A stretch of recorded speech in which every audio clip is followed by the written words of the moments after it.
Hello friends, welcome back to our channel. ఈరోజు మనం ఎంతో రుచిని బలాన్ని ఇచ్చేటువంటి మినప సున్నడలు తయారు చేద్దామండి.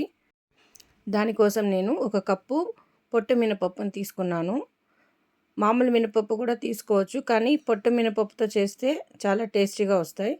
అది ఇలా కలర్ చేంజ్ అయ్యే వరకు ఫ్రై చేసుకోవాలి. చూడండి, వీడియోలో చూపించినట్టు కలర్ చేంజ్ అయితే సరిపోతుంది. అది ఒక ప్లేట్లోకి తీసుకొని బాగా చల్లారనివ్వాలి. ఈ పప్పు చల్లారే లోపల మనం ఒక మిక్సీ జార్ తీసుకొని అందులో 3/4 కప్పు చక్కెర తీసుకుంటున్నాను. మీరు బెల్లం యూస్ చేసుకోవాలంటే కూడా బెల్లం పొడిని ఒక 3/4 కప్పు తీసుకోండి, సరిపోతుంది. దాన్ని ఇలా కొంచెం కోర్స్గా ఉండేటట్టుగా గ్రైండ్ చేసి ఒక బౌల్లో వేసుకోవాలి.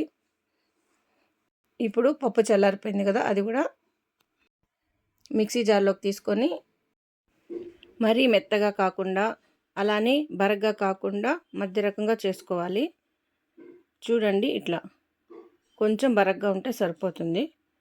దాన్ని కూడా ఆ చక్కెర వేసినటువంటి బౌల్లో వేసుకొని రెండింటిని బాగా మిక్స్ చేసుకోండి. చక్కెర, ఈ మినపప్పు పొడి రెండు కలిసేలాగా.